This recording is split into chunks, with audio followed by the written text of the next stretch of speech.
नमस्कार, स्वागत है आपका ईटी नाउ स्वदेश पर। आप देख रहे हैं अगले हफ्ते की तैयारी। मैं हूं आपके साथ अशेषा अध्वर्यु।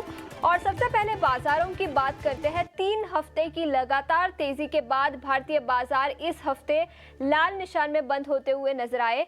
करीब 1.5% की गिरावट निफ्टी 50 पर दिखी।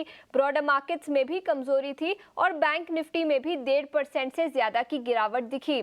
याद रखें, अमेरिकी बाजारों से वीक संकेत आए थे, काफी कमजोर संकेत थे। उसी के साथ अमेरिका का मैक्रो डेटा आया था, पीएमआई डेटा, जो काफी कमजोर था, जिसके चलते भारतीय बाजारों पर भी इम्पैक्ट दिखा और इसके चलते पूरे हफ्ते भारतीय बाजार कमजोर दिखे और पूरे हफ्ते के लिए भारतीय बाजारों में कमजोरी दिखी।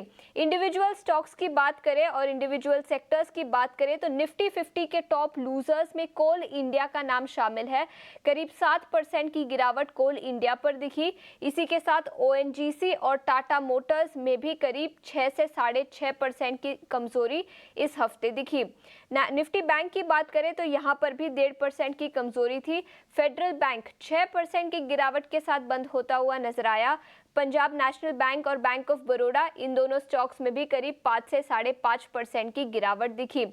सेक्टर वाइज मूवर्स की बात करें तो पीएसयू बैंकिंग इंडेक्स में काफी कमजोरी दिखी। निफ्टी पीएसयू बैंकिंग इंडेक्स सबसे बड़ा सेक्टोरल लूजर रहा इस हफ्ते। और निफ्टी पीएसयू बैंकिंग इंडेक्स के कॉन्स्टिट्यूएंट्स की बात करें तो इंडियन बैंक 7.5% की गिरावट। इसी के साथ कैनरा बैंक और इंडियन ओवरसीज बैंक में भी करीब 5 से 7% की गिरावट दिखी। ऑटो इंडेक्स में भी कमजोरी थी। याद रखें, ऑटो सेल्स का डेटा आया था अगस्त के महीने का, जो काफी कमजोर था। टाटा मोटर्स 6% की गिरावट के साथ बंद होता हुआ नजर आया। आयशर मोटर्स और एमएनएम, इन दोनों स्टॉक्स में भी करीब 4% की गिरावट इस हफ्ते दिखी।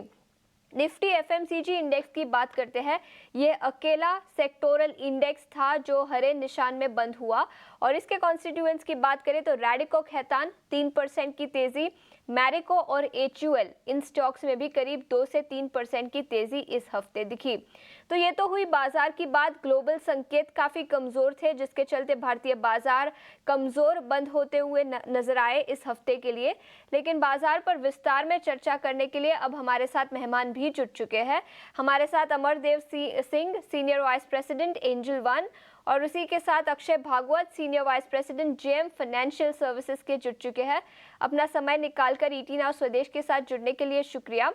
अमर, सबसे पहले आपसे पूछना चाहूंगी, नजरिया देखें तो लोगों का मानना है कि भले ही यूएस इकोनॉमी के कंसर्न्स है, लेकिन डोमेस्टिक मैक्रो फंडामेंटल्स काफी स्ट्रांग है। आपका क्या नजरिया रहेगा? अगर किसी का 6 से 12 महीने का नजरिया है तो डोमेस्टिक मार्केट्स पर आपका क्या व्यू बनेगा? देखिए, डोमेस्टिक मार्केट्स डेफिनेटली, यदि इंडिया की बात करें तो कहीं ना कहीं we are better placed as compare to other economies. पर हमें ये नहीं भूलना चाहिए कि जो ग्लोबल मार्केट्स हैं उनसे वी आर नॉट डीकपल्ड। ये जरूर रहा है कि एफआईआई फ्लोज का बहुत ज्यादा इम्पैक्ट अभी नहीं हो रहा है और domestic flows have really emerge very strong. चाहे वो एसआईपी की बात करूं, चाहे म्यूचुअल फंड्स फ्लोज की बात करूं, तो वो काफी पॉजिटिव है। पर यदि यूएस मार्केट्स में सस्टेन्ड सेलिंग दिखने लगती है और जहां निवेशकों को लगता है कि हाँ, मार्केट्स ने एक टॉप बना दिया है, अब यहाँ से करेक्शन शुरू हो सकता है, तो वहां उसका एक रिपल डाउन इफेक्ट जिसे कहते हैं, वो इंडियन मार्केट्स पे भी देखने को मिलेगा। बिकॉज जो भी इन्वेस्टर्स हैं, देखिए, इन्वेस्टर्स भी अलग अलग कैटेगरीज, अलग अलग क्लासेस के होते हैं। जो savvy इन्वेस्टर्स रहते हैं, जो फंड मैनेजर्स होते हैं, they are also very picky and choosy. तो वो किसी भी भाव पे कोई भी स्टॉक लेना पसंद नहीं करते हैं। और because they are also answerable to their investors, जो जिन लोगों ने पैसा उसमें लगा रखा है। तो एक प्रेशर तो ऑलरेडी सब जितने भी फंड मैनेजर्स हैं उन पे है कि हाउ दे कैन परफॉर्म और outperform the benchmark indices in the current scenario. दूसरा, ग्लोबल मार्केट्स का इफेक्ट तो जरूर हमें देखने को मिलेगा। But yes, we are better place. मतलब यदि वहां correction, suppose just to give an example, suppose वहां भी सी 8 to 10% करेक्शन, तो maybe we could see some lesser correction. But again, यहाँ भी it will be difficult to से, because होता क्या है कि जब मार्केट्स में करेक्शन आती है तो जो स्मॉल कैप मिड कैप है उनमें ज्यादा करेक्शन आता है as compare to the large caps. तो वहां फिर जो सेफ्टी और फ्लाइट ऑफ कैपिटल जिसे कहते हैं, वो लार्ज कैप्स में मूव कर जाता है या फिर डिफेंसिव सेक्टर्स में चला जाता है, जैसे एफएमसीजी या फिर pharma to a certain extent, but ये सभी pharma यदि index की बात करूं तो that also is trading at record highs. So one at the current levels, yes, one needs to be cautious, but at the same time देखिए long term यदि 8 to 12 months is more of timing the market. But if you're looking at the market from 3 to 5 years, then I would say you can always look at the market very more positively. Long term का नजरिया देखें तो अभी भी positive है भारतीय बाजारों में तेजी। अगर लॉन्ग टर्म निवेशक है आप तो बने रहने की सलाह, लेकिन एक नियर टर्म का भी नजरिया ले लेते हैं। अक्षय, आपसे पूछना चाहूंगी, इस हफ्ते तो कमजोरी दिखी 3 हफ्तों की तेजी के बाद, लेकिन नेक्स्ट वीक इन ट्रेडर्स को कौन से लेवल्स पर नजर रखनी चाहिए निफ्टी और बैंक निफ्टी के लिए? जी, गुड आफ्टरनून अशेषा। तो सबसे पहले अगर आप आज का जो क्लोजिंग देखें तो एक वीकली बेरिश कैंडल जो एनगल्फिंग कैंडल है, एक बेरिश रिवर्सल पैटर्न है, वो बना है निफ्टी में। तो थोड़े सी खतरे की संकेत है अगर आप अगले हफ्ते की सिर्फ बात कर रहे हैं। 25,000 का एक अहम सपोर्ट जोन है जो टूटा है। काफी ऑप्शन पुट राइटिंग के जो पोजीशंस थे उन्होंने अनवाइंड करके 24,500 के स्तर पे अपनी नई पोजीशनिंग बनाई है, तो ये भी एक नेगेटिव स्टैंस है। और कुल मिला के आज काफी ओपन इंटरेस्ट में लॉन्ग लिक्विडेशन देखने को मिली है। तो जो भी इनिशियल जो डेटा पॉइंट्स या प्राइस रीडिंग देखने को मिला है आज, अगले हफ्ते स्टार्टिंग के लिए थोड़ी सी नरमी रह सकती है बाजार में। अभी कौन से लेवल्स पे कुछ कहाँ से रिकवरी होगी ये आपका सवाल है। तो अगर पूरा निफ्टी की रिकवरी अगर देखें फ्रॉम 24,000 से लेके 25,200, तो इसमें अगर रिट्रेसमेंट थियरी लगाए तो 24,780 बेसिस स्पॉट निफ्टी एक माइनर सपोर्ट है, और उसके बाद जो क्रूशियल सपोर्ट है 24,600 का रहेगा। तो कुल मिला के मैं कहूंगा कि अगर आपको बाइंग ही करनी है तो थोड़ी सी पोजीशनिंग में भी 20-25% आप 24,750 के आसपास एक बार आप अगले हफ्ते कर सकते हैं, और मेजर पोजीशनिंग आप 24,600 के आसपास कर सकते हैं। ओवरऑल जो एक ट्रेंड है अभी मोमेंटम बेस्ड तेजी से एक रेंज बाउंड सेशन हो सकता है आगे चल के। तो ये रेंज में एक्सपेक्ट कर रहा हूँ फिलहाल 24,500 lower end of the range, और अपर एंड ऑफ द रेंज शायद 25,200 हो सकता है। तो जब तक निफ्टी यहाँ से 25,100 मिनिमम ना ब्रेक करे तब तक एक नेगेटिव ओवरहैंग बना रहेगा आने वाले हफ्ते में। बिल्कुल, तो ये लेवल्स पर आपको नजर रखनी चाहिए अगले हफ्ते। लेकिन इस बीच ब्रेंट क्रूड की भी बात करेंगे। ब्रेंट क्रूड $73 पर बैरल के आसपास चला गया था। ओपेक प्लस ने प्रोडक्शन कट करने की बात की। इसी के साथ यूएस इकोनॉमी का डेटा काफ़ी कमज़ोर था, चाइनीज़ इकोनॉमी का डेटा भी काफ़ी कमज़ोर था, जिसके चलते ब्रेंट क्रूड के दाम घटे और ऑयल मार्केटिंग कंपनीज भी इसके चलते फोकस में थी। अमर, आपसे पूछना चाहूंगी, आपका नजरिया क्या रहेगा ब्रेंट क्रूड को लेकर, और इसी के चलते oil marketing companies, oil exploration companies, इस पर आपका क्या नजरिया बनेगा?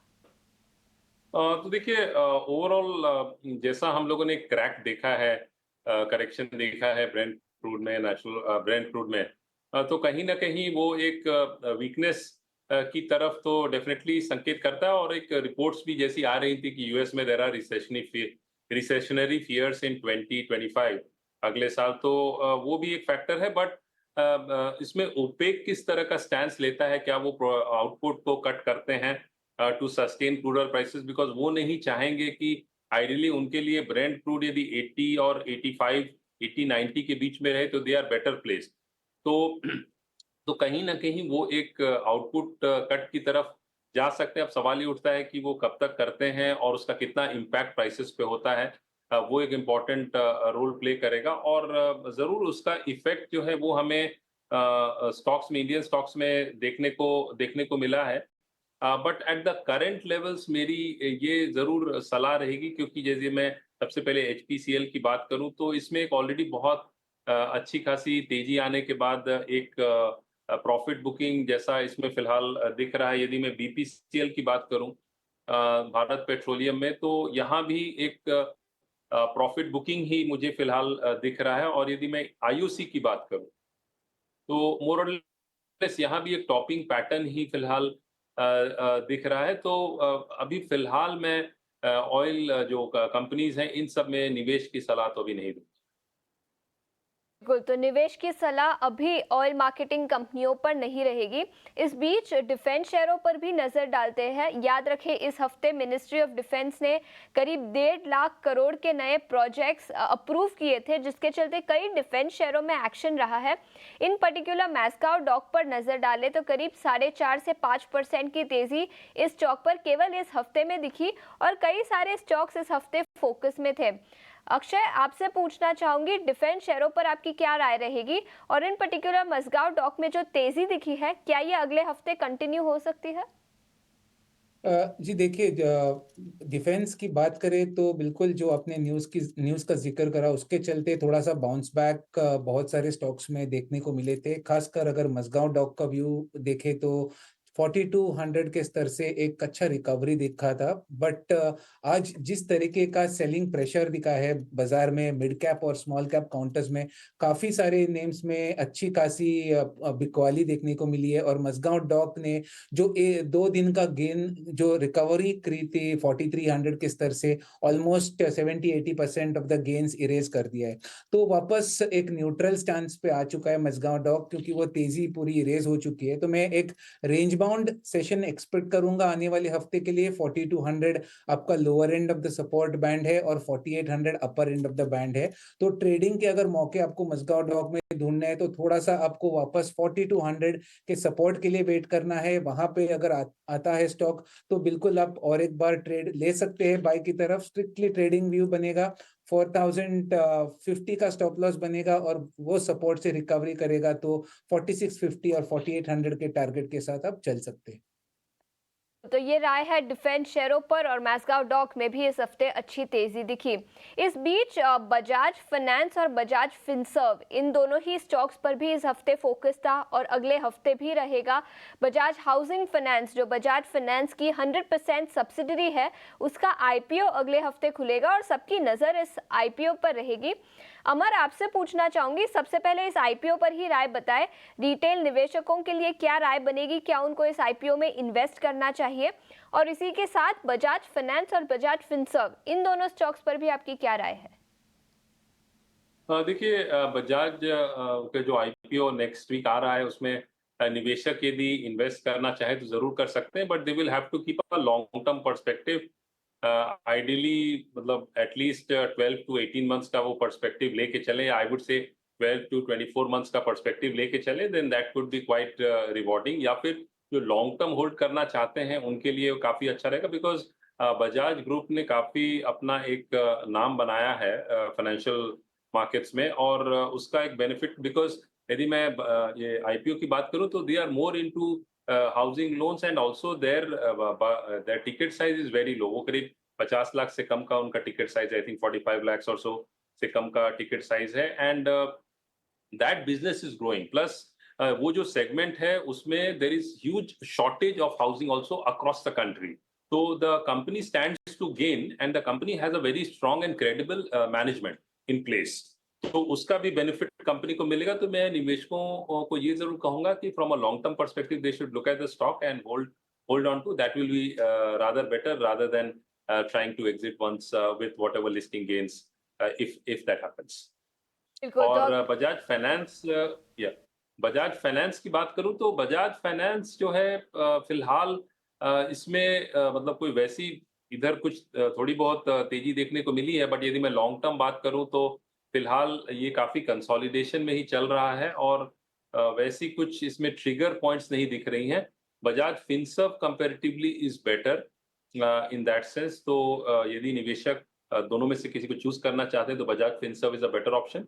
और जो आईपीओ आ रहा है उसमें वो लॉन्ग टर्म पर्सपेक्टिव से निवेश कर सकते हैं।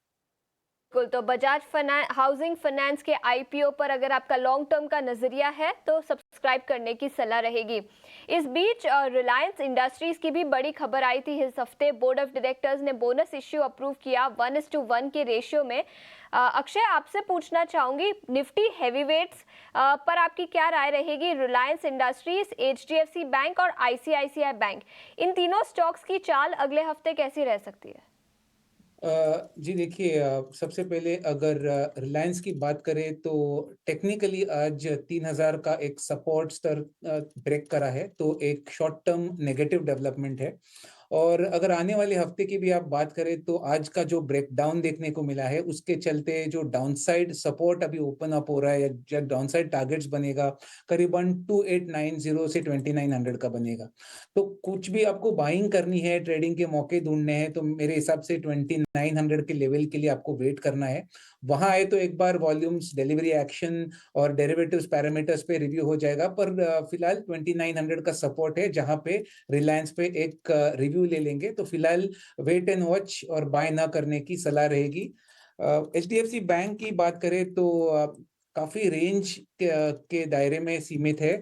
मेरे हिसाब से पूरा महीना निकल चुका है कि एचडीएफसी बैंक में कुछ ज्यादा मोमेंटम देखने को नहीं मिला है। वॉल्यूम्स बहुत ही धीमी गति से देखने को मिला है। तो एक रेंज जो दिख रहा है करीबन 1600 जो lower end of the range है और 1660 अपर एंड ऑफ द रेंज है। तो क्लियरली एक नो ट्रेडिंग जोन में है। अगर इसमें मैं प्रेडिक्ट करूं तो किस तरफा जाएगा तो मैं कहूंगा कि बहुत डिफिकल्ट है बोलना, पर शायद थोड़ा सा सेलिंग प्रेशर बन सकता है। 1620 1610 के आसपास आ सकता है। तो ट्रेड न लेने की राय है, न्यूट्रल स्टैंड है।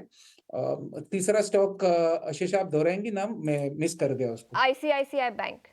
जी, तो आईसीआईसीआई बैंक का भी सिमिलर प्राइस स्ट्रक्चर है। आज काफी बिकवाली देखने को मिली, सेलिंग का प्रेशर काफी हैवी था बैंकिंग में। और आईसीआईसीआई में आप देखें तो ओवरऑल जो प्राइस सेटअप है आज के नेगेटिव ब्रेकडाउन के बाद आपका सपोर्ट जोन करीबन आ रहा है 1200 के स्तर पे, जहां पे काफी पुट राइटिंग की भी डेरिवेटिव्स में पोजीशनिंग है। तो 1200 एक माइनर सपोर्ट है, ट्रेडिंग के मौके जरूर मिलेंगे। तो बाय ऑन डिप्स वाली स्ट्रेटेजी बनानी है आपको आईसीआईसीआई में, पर वो डिप 1200 के करीब है, वहां उसकी राह आपको देखनी है। तो फिलहाल मंडे के लिए जो लेवल्स या सपोर्ट के स्तर मैंने रिलायंस और आईसीआईसीआई के लिए मेंशन किए, वहां पे आपको बाइंग के मौके मिलेंगे। वहां पे आप एक बार रिस्क रिवॉर्ड भी आपका सही बैठ जाएगा। बिल्कुल, तो ये राय है निफ्टी हैवी वेट्स पर आईसीआईसीआई बैंक, रिलायंस इंडस्ट्रीज और एचडीएफसी बैंक पर आपने सलाह दी। आगे बढ़ते हैं, हमारे अगले खास सेगमेंट पर फोकस करते हैं, वीआईपी शेयर।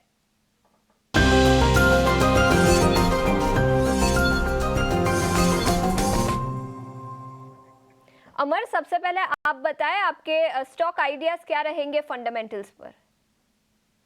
तो उसमें मैं सबसे पहले ग्लेनमार्क लाइफ साइंसेज के बारे में बात करूंगा। तो ग्लेनमार्क लाइफ साइंसेज जो है ये बेसिकली यदि मैं इस कंपनी का परफॉर्मेंस देखूं तो परफॉर्मेंस में we are seeing quarter on quarter there has definitely been more or less slight improvement and in terms of the growth potential and opportunity वो काफी मुझे फिलहाल इसमें दिख रहा है।